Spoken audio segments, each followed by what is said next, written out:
Hello YouTube, HBZ here today, and we're going to be doing something a little bit differently. As many of you know, I'm busy restructuring the way my content works, and this is how it's going to be for a little while. I just want to see how it works and if you guys like the way the content is. What we're going to do is everything's going to be more story based, so we're going to structure things to be a bit more professional, and we're going to talk about computers or repairs in a story sense of things. So there's going to be basically a methodical way of we're going to look at the information and what it is and everything like that. I think you guys are going to love it because I like the way this is going to turn out. I like the way that this is going to present itself. It's different. No one else is doing it at the moment like this, and I just want to see how that works. So what we've got here today is this lovely computer at the back here. Isn't it freaking spectacular? It's a lovely machine. A friend of mine about 3 weeks ago said that someone just came into their computer shop with a trolley full of computers and stuff that they didn't want. They want to throw it out, and amongst them he sent me some photos and he's like, do you want any of this? And I couldn't say no to it. I couldn't say yes that I wanted all of it quick enough, because there were some treasures, and amongst them was this computer here. So let's take a closer look at this computer.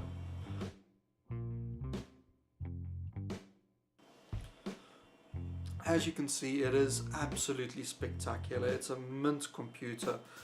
It's beautiful. It was made by Mecer, and it's the Mecer 6000 series.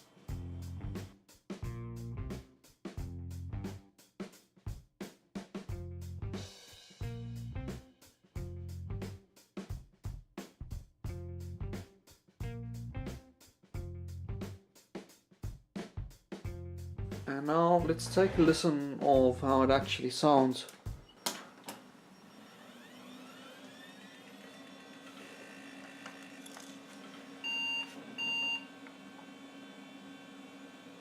sounds perfect.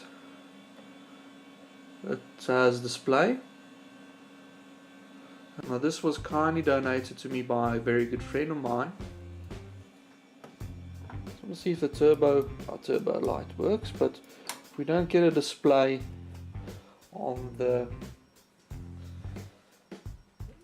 8-segment display there, but it doesn't have a scratch on it. There's no CD-ROM drive or anything like that, so I don't think this was used as a main gaming system in the beginning of its life. Maybe later on, I'm not too sure. So without further ado, let's take the panel off and have a look.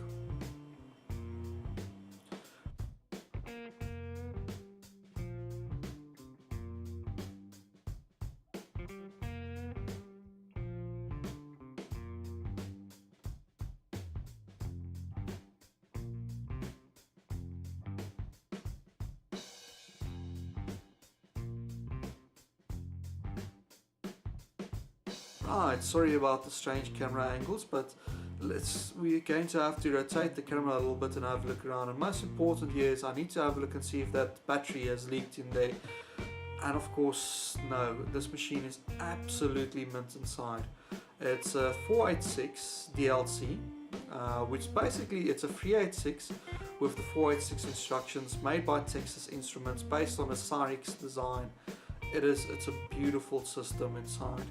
I think this is my second 486 DLC. As you can see, it's got a controller in there, and it has a no-name video card. The video card isn't that great, but we really don't mind too much about the video card because the rest of the system just looks spectacular. Moving right along, we have to have a look and just see if there's any damage. And unfortunately, there's some leaking that happened close to the battery, so if you have a look close to that,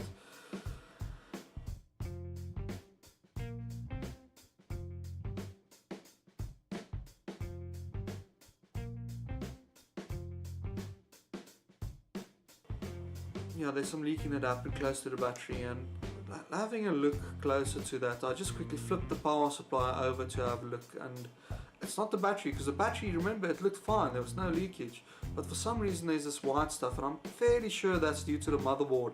They stuck it there to hold the motherboard down. It's some sort of silicone adhesive, and it's there to stop the motherboard from flexing.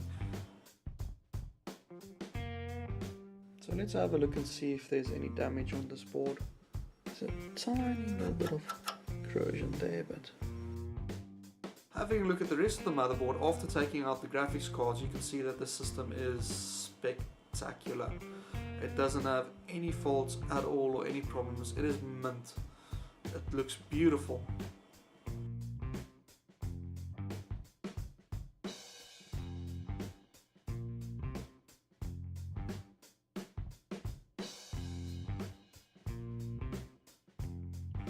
We can quickly have a look at what other cards and things that I had. The first card out there is an HMC card. I've never heard of this before. It's a very strange card. We can turn it around and we can see that we can turn it around and have a look quickly and just see what's crossed out there, if there's any warranty stickers or something, so to help us identify what year this computer was built in. And as you can see, it has 5 striped out. Now I'm sure that this isn't months, but rather years, because it doesn't make sense to have a warranty sticker that shows you months if you're going to export it overseas, because by the time it gets here, there it's quite a bit further along. So the video card is pretty strange. I've never seen one like this.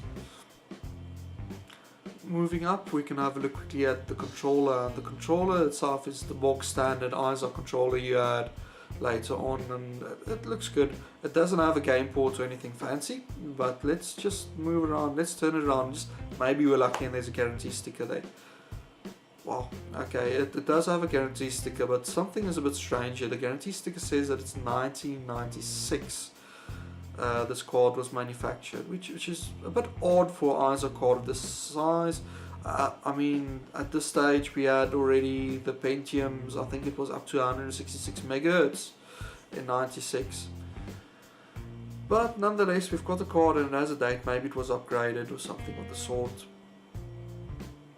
I quickly pull out the floppy drive and we can have a look and see that it's made by TIAC. The date stamp on here looks like it was manufactured in 91. There's absolutely nothing wrong with TIAC floppy drives. So taking the floppy drive quickly out of the way, we can have a look and just see that it has a hard drive in there. The hard drive is a Fujitsu hard drive. It's nothing really special, but we can have a look and just see what the size is a bit later on when we boot up the system. Right, let's quickly have a look at the power supply, and I'm really surprised to see that this was built in 1996. I just quickly want to show you guys what I normally do to remove the BIOS battery out of these old machines. All you have to do is when the machine is open, or you don't even have to take it out of the motherboard, just grab a set of long nose pliers. These BIOS batteries are literally soldered by two little, two little points on the motherboard. So if you rock it back and forth, it'll just pop up off. And the easier it pops off, the more likely it is that the machine has some damage. Let's have a look at this battery. Can't see any leakage at all. Right, so we've got the system booted up, and as you can see, because this machine doesn't have a BIOS battery, it's going to display the wrong date and time, and it's going to lose the hard drive setting. So let's just quickly go in and just detect the hard drive. Right, the hard drive has been detected.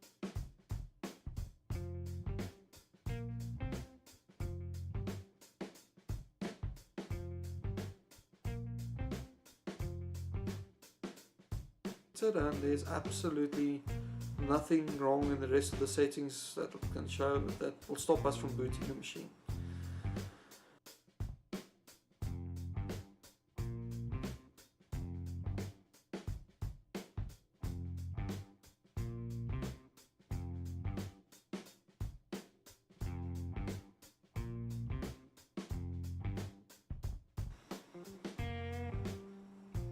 As you can see, this machine ran Windows, but it has some bugs. It looks like this install of Windows is corrupted. It's Windows 3.11.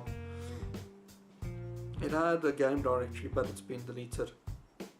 It also did something called 3D Works.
Right, we're in DOS. I can't see anything in DOS that's very special at all.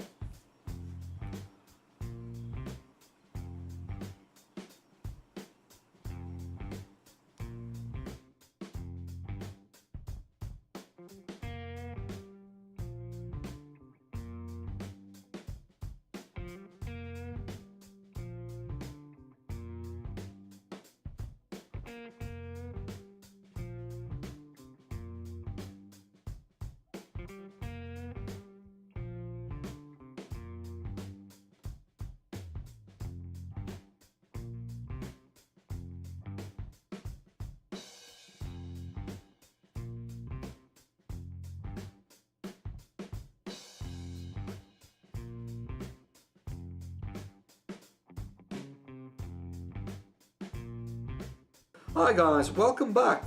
What's your thoughts on this? It's very strange to have a 386 this late in the game. Yes, a lot of people still had old stock. Generally, it was actual 486DX machines. This machine appears not to be, and I'm wondering if this wasn't Mecer just trying to clear out their 386 stock that they accumulated somewhere, or because this was so close, well, so close after the South African elections that we started buying these from different countries just to get cheap computers into the country. I'm not sure, and I would love to hear your comments down below. So what we're going to be doing, and probably in the next major video in the series, is I'm quickly going to stick in a CD-ROM into this machine. It really needs a sound card and it needs a bigger hard drive. We might also install a bit more memory, because 4 megabytes of memory really isn't that much. So I hope you enjoyed my video, and as always, please leave a comment down below, and I'll see you guys next time.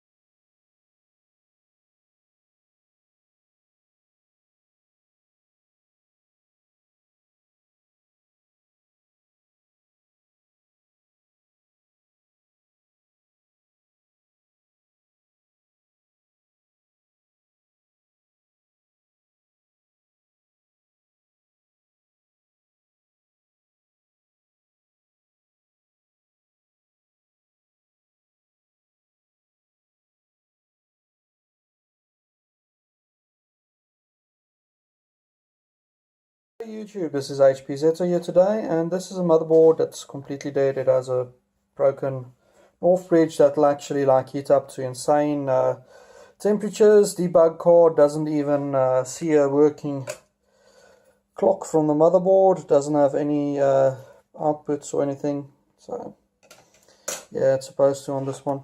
So I thought we will give it a Viking send-off. Don't need that. Bring you guys in. This is going to be grotesque because that thing is shorted out somewhere. It gets hot. So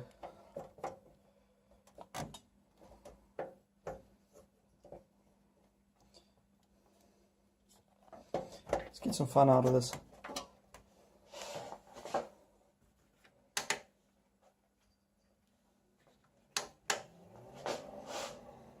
Oh yeah.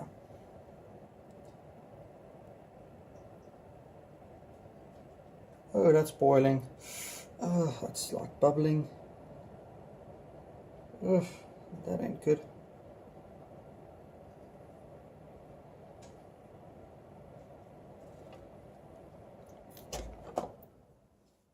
That's all you get. Dye doesn't burn, unfortunately.